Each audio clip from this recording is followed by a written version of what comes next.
ಎಲ್ಲ ಸ್ಪರ್ಧಾರ್ಥಿಗಳಿಗೆ ಸ್ವಾಗತ.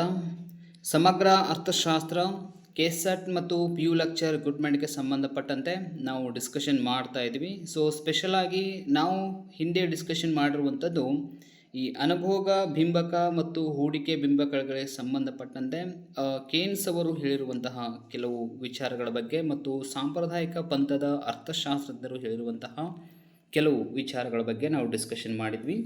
ಸೊ ಈ ಒಂದು ವಿಡಿಯೋದಲ್ಲಿ ನಾವು ಡಿಸ್ಕಷನ್ ಮಾಡ್ತಾ ಇರೋದು ಏನು ಅಂತಂದ್ರೆ ಈ ಅನುಭೋಗಿ ವರ್ತನೆಯ ಪರ್ಯಾಯ ಸಿದ್ಧಾಂತಗಳು ಅಂಥೇಳಿ.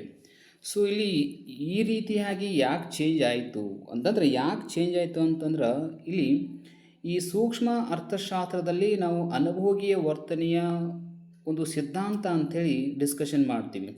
ಅಲ್ಲಿ ತುಷ್ಟಿಗುಣಕ್ಕೆ ಸಂಬಂಧಪಟ್ಟಿರುವಂತಹ ಇಳಿಮುಖ ಸೀಮಾತ ತುಷ್ಟಿಗುಣ ನಿಯಮ, ಸಮಸೀಮಾತ ತುಷ್ಟಿಗುಣ ನಿಯಮ, ಔದಾಸೀನ ವಕ್ರರೇಖೆಗಳ ವಿಶ್ಲೇಷಣೆ, ಆಮೇಲೆ ಅನುಭೋಗಿಯ ಅಭಿವ್ಯಕ್ತ ಒಲವಿನ ಸಿದ್ಧಾಂತ ಆಗಿರ್ಬೋದು, ಅನುಭೋಗಿಯ ಸಮತೋಲನ ಆಗಿರ್ಬೋದು.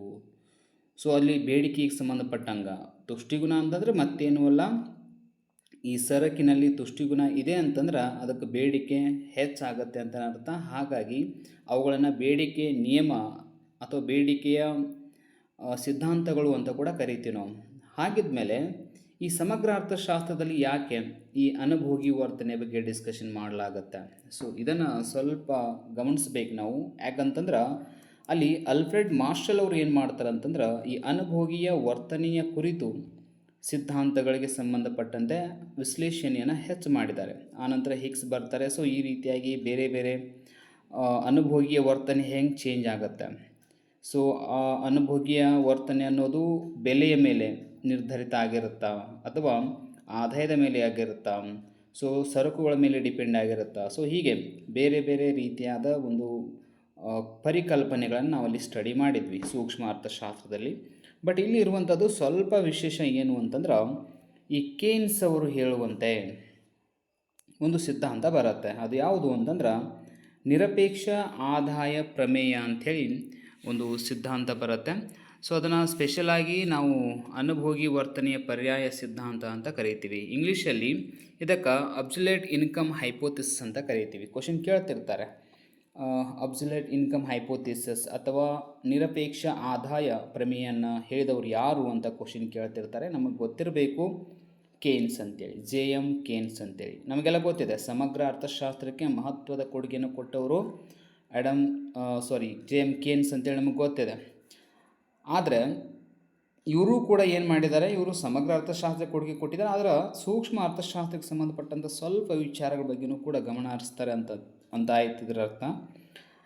ಅನುಭೋಗಿಯ ಬಿಂಬಕಕ್ಕೆ ಸಂಬಂಧಪಟ್ಟಂತೆ ಇಲ್ಲಿ ಸ್ಪೆಷಲಾಗಿ ಏನಾಗಿತ್ತು ಅಂತಂದ್ರೆ ಆದಾಯ ಮತ್ತು ಅನುಭೋಗದ ನಡುವೆ ಇರುವಂತಹ ಸಂಬಂಧಗಳ ಬಗ್ಗೆ ನಾವು ಡಿಸ್ಕಷನ್ ಮಾಡಿದ್ವಿ. ಅನುಭೋಗದ ಬಿಂಬಕ ಹೇಳುವಂಥದ್ದು ಏನು, ಆದಾಯ ಮತ್ತು ಅನುಭೋಗ ಇದರ ನಡುವೆ ಯಾವ ರೀತಿಯಾದ ಒಂದು ಪ್ರಕ್ರಿಯೆ ನಡೆಯುತ್ತೆ ಅಂತ ಹೇಳಲಾಗಿತ್ತು. ಆದ್ರೆ JM ಕೇನ್ಸ್ ಅವರ ಒಂದು ಸಿದ್ಧಾಂತ ಬರುತ್ತೆ, ಒಂದು ನಿಯಮ ಬರುತ್ತೆ. ಅದು ಯಾವುದು ಅಂತಂದ್ರೆ ಅನುಭೋಗದ ಮಾನಸಿಕ ನಿಯಮ ಅಂಥೇಳಿ. ಅನುಭೋಗದ ಮಾನಸಿಕ ನಿಯಮ ಅನ್ನೋದು ಭಾಳ ಫೇಮಸ್ ಆಗಿರುವಂಥದ್ದು. ಸೊ ಇದ್ರ ಬಗ್ಗೆ ಕ್ವಶನ್ ಕೇಳಿರ್ತಾರೆ, ಅನುಭೋಗದ ಮಾನಸಿಕ ನಿಯಮವನ್ನು ಹೇಳಿದವರು ಯಾರು, ಇದನ್ನು ಕೂಡ ಕ್ವಶನ್ ಕೇಳ್ತಿರ್ತಾರೆ, JM ಕೇನ್ಸ್ ಅಂತೇಳಿ. ಹಾಗಾದರೆ ಅನುಭೋಗದ ಮಾನಸಿಕ ನಿಯಮವನ್ನು ಅವಲಂಬಿಸಿರುವಂತಹ ಒಂದು ಪ್ರಮೇಯ ಯಾವುದು ಅಂತಂದ್ರೆ ನಿರಪೇಕ್ಷ ಆದಾಯ ಪ್ರಮೇಯ ಅಂತಲೇ ಕರಿತೀವಿ ನಾವು. ಈ ಅಬ್ಸಲ್ಯೂಟ್ ಅಥವಾ ನಿರಪೇಕ್ಷ ಅನ್ನೋ ಶಬ್ದವನ್ನು ಇಂಟರ್ನ್ಯಾಷನಲ್ ಎಕನಾಮಿಕ್ಸಲ್ಲಿ ನಾವು ಬಳಸ್ತೀವಿ. ಓಕೆನಾ? ಸೊ ಅದಕ್ಕೆ ಸಂಬಂಧಪಟ್ಟಂಗೆ ಒಂದು 2 ವಿಡಿಯೋಗಳನ್ನು ನಾನು ಮಾಡಿದ್ದನು. ಸೊ ಅದನ್ನು ನೀವು ನೋಡಿಕೊಂಡ್ರೆ ಗೊತ್ತಾಗತ್ತೆ. ಇನ್ನೂ ಕೂಡ ಅದನ್ನು ವಿಡಿಯೋಗಳನ್ನ ಕಂಟಿನ್ಯೂ ಮಾಡ್ತೀನಿ ನಾನು ನೆಕ್ಸ್ಟು.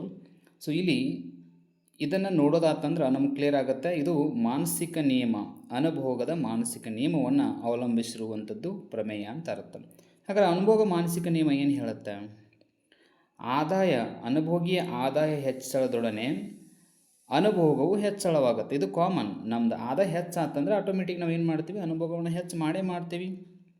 ನೆಕ್ಸ್ಟು ಆದರೆ ಅದು ಆದಾಯದ ಏರಿಕೆಗಿಂತ ಕಡಿಮೆ ಪ್ರಮಾಣದಲ್ಲಿ ಹೆಚ್ಚಳ ಆಗುತ್ತೆ. ಓಕೆ, ಇಲ್ಲಿ ಭಾಳ ವಿಶೇಷ ಆಗಬೇಕು. ಆದಾಯ ಹೆಚ್ಚಾಗಿದೆ, ಭಾಳ ಹೆಚ್ಚಾಗಿದೆ, ಹಾಗಾಗಿ ಅದಕ್ಕಿಂತ ಸ್ವಲ್ಪ ಪ್ರಮಾಣದಲ್ಲಿ ಮಾತ್ರ ಏನಾಗುತ್ತೆ, ಆದಾಯ ಹೆಚ್ಚಾಗುತ್ತೆ, ಅನುಭೋಗ ಹೆಚ್ಚಾಗುತ್ತೆ.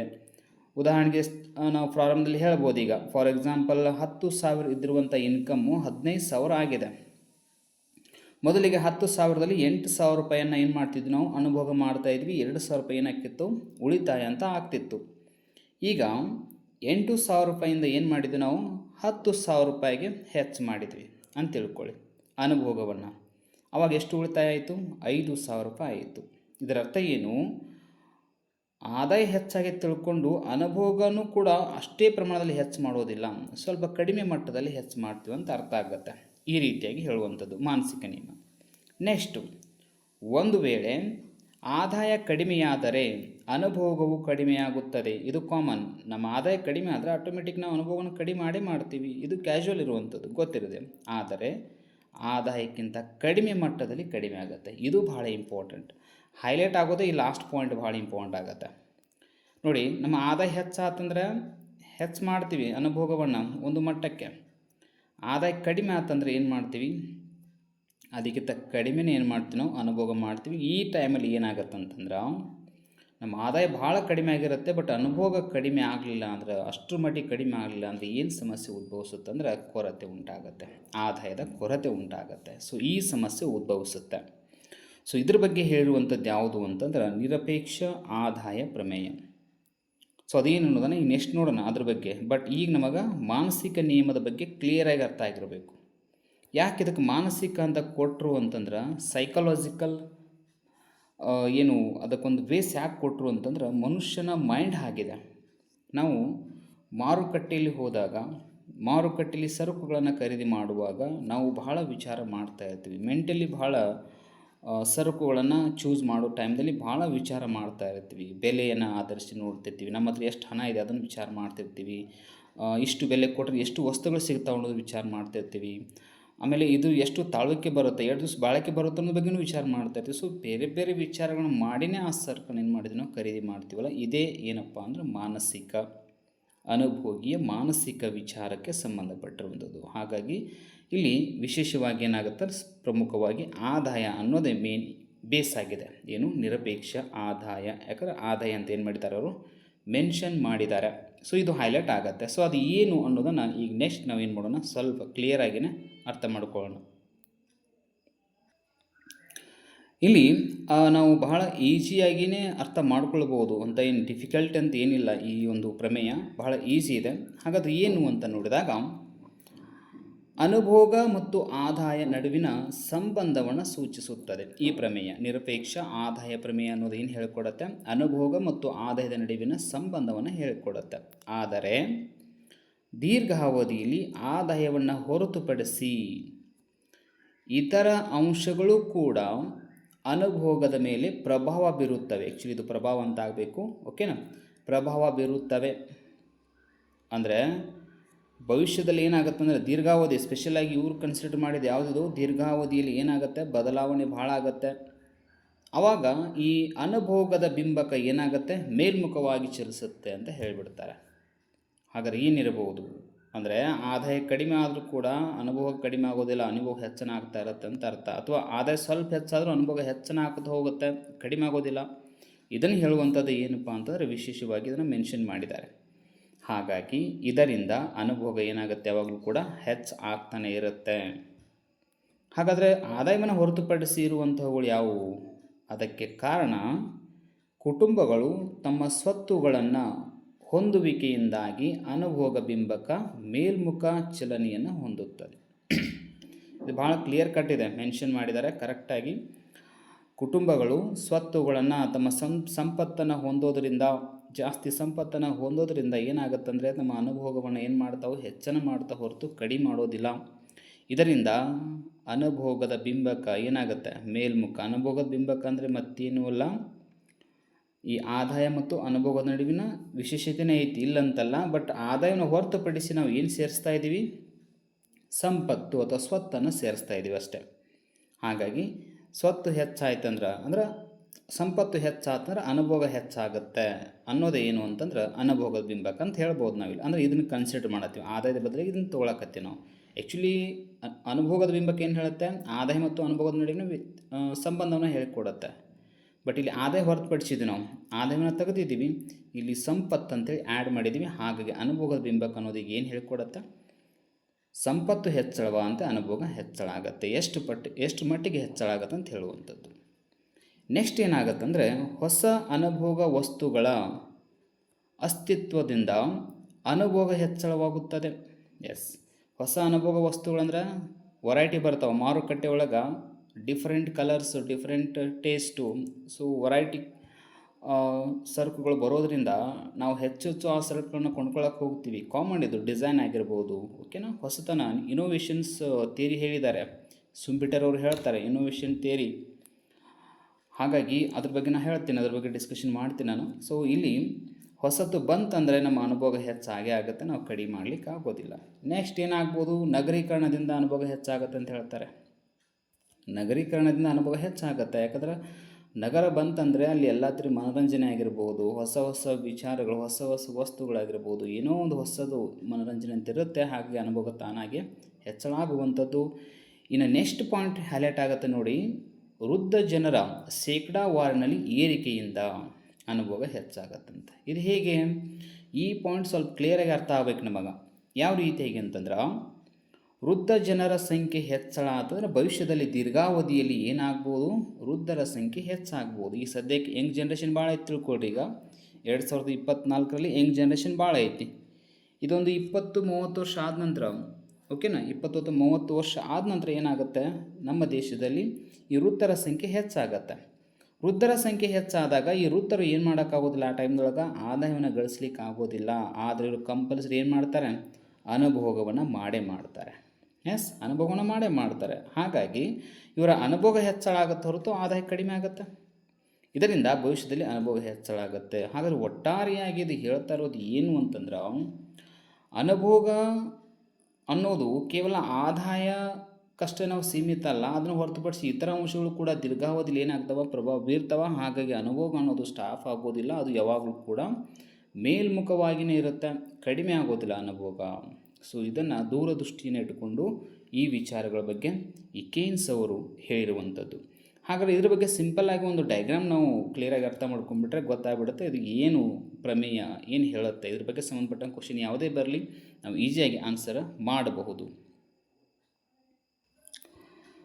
ಇಲ್ಲಿ ಈ ಆದಾಯದಂತೆ ಇತರ ಅಂಶಗಳು ಕೂಡ ಬಹಳ ಮಹತ್ವವನ್ನು ಪಡೆದುಕೊಂಡಿವೆ ಅಂತ ಹೇಳೋದೇ ಈ ನಿರಪೇಕ್ಷ ಆದಾಯ ಸಿದ್ಧಾಂತದ ಒಂದು ವಿಷಯ ವಸ್ತುನೇ ಆಗಿದೆ ಅಂತ ಹೇಳ್ಬೋದು ನಾವು. ಯಾಕಂತಂದ್ರೆ ಇಲ್ಲಿ ಆದಾಯ ಅಷ್ಟೇ ಶ್ರೇಷ್ಠ ಅಲ್ಲ, ಅದರೊಂದಿಗೆ ಇತರ ಸಂಗತಿಗಳು ಕೂಡ ಬಹಳ ಇಂಪಾರ್ಟೆಂಟ್ ಆಗ್ತವೆ ಅನ್ನೋದನ್ನು ಹೇಳಿರುವಂಥದ್ದೇ ಈ ಒಂದು ನಿರಪೇಕ್ಷ ಆದಾಯ ಸಿದ್ಧಾಂತ ಅಂತೇಳಿ. ಹಾಗಾಗಿ ಇಲ್ಲಿ ನಾವು ನೋಡ್ಬೋದು, ಒಂದು ಕಡೆ ಆದಾಯ ಅಂತ ಮೆನ್ಷನ್ ಮಾಡ್ತೀವಿ, ಇನ್ನೊಂದು ಕಡೆ ಅನುಭೋಗ ಅಂತ ಮೆನ್ಷನ್ ಮಾಡಿದ್ವಿ. ಯಾಕಂದರೆ ಅನುಭೋಗ ಬಿಂಬಕವನ್ನು ಕಂಡುಹಿಡಿಯೋ ಸಂದರ್ಭದೊಳಗೆ ಆದಾಯ ಮತ್ತು ಅನುಭೋಗವನ್ನೇ ನಾವು ನೋಡ್ಕೊಳ್ತೀವಿ. ಹಾಗಾಗಿ ಇಲ್ಲಿ ಆದಾಯ ಅಂತ ಮೆನ್ಷನ್ ಮಾಡಿವಿ, ಆ ಥರ ಇತರ ಸಂಗತಿಗಳು ಮೆನ್ಷನ್ ಮಾಡಿಲ್ಲ.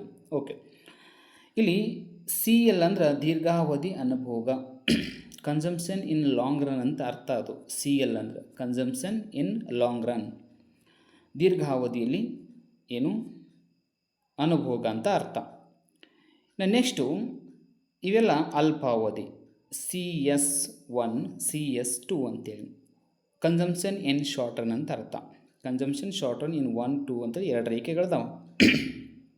ಈಗ A ಮತ್ತು B ಅನ್ನೋದು ಏನಾಗಿದೆ ಅಂದ್ರೆ ಏನು ಹೇಳಿಕೊಡತ್ತಂದ್ರೆ, ಈ ಅಲ್ಪಾವಧಿಯ ಅನುಭೋಗದ ಪ್ರಮಾಣವನ್ನು ದಾಟಿ ದೀರ್ಘಾವಧಿಗೆ ಹೋಗಬೇಕಾಗತ್ತೆ. ಯಾಕೆ ದೀರ್ಘಾವಧಿನೂ ದೂರ ಇರುತ್ತೆ. ಸೊ ಅಲ್ಲಿ ಏನು ಹೆಚ್ಚಾಗುತ್ತೆ ಅಂತ ಆಗಲೇ ಹೇಳಿದ್ವಿ ನಾವು ಹಿಂದೆ ವಿವರಿಸಿರುವಂಥ ವಿಷಯಗಳನ್ನ ಇಲ್ಲಿ ಸ್ವಲ್ಪ ನೋಡ್ಬಿಡೋಣ.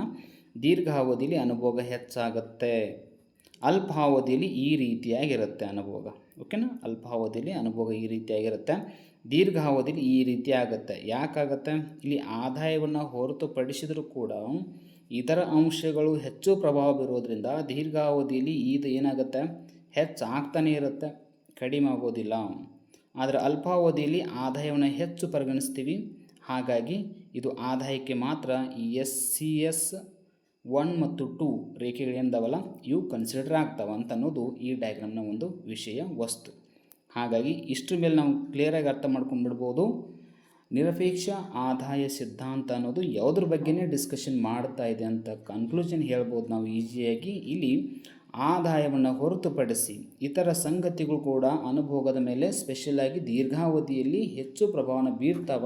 ಇದರಿಂದ ಅನುಭೋಗ ಹೆಚ್ಚಳ ಆಗುತ್ತೆ, ಅನುಭೋಗದ ಬಿಂಬಕ ಏನು ಮೇಲ್ಮುಖವಾಗಿ ಚಲಿಸುತ್ತೆ ಅಂತ ಹೇಳೋದು ಯಾವುದು ಅಂತಂದ್ರೆ ನಿರಪೇಕ್ಷ ಆದಾಯ ಸಿದ್ಧಾಂತ ಅಂತೇಳಿ. ಸೊ ಇನ್ನು ನೆಕ್ಸ್ಟ್ ಕ್ಲಾಸಲ್ಲಿ ಇದಕ್ಕೆ ನೆಕ್ಸ್ಟ್ ಇರುವಂಥ ಸಿದ್ಧಾಂತವನ್ನು ನಾವು ಡಿಸ್ಕಷನ್ ಮಾಡ್ತೀವಿ.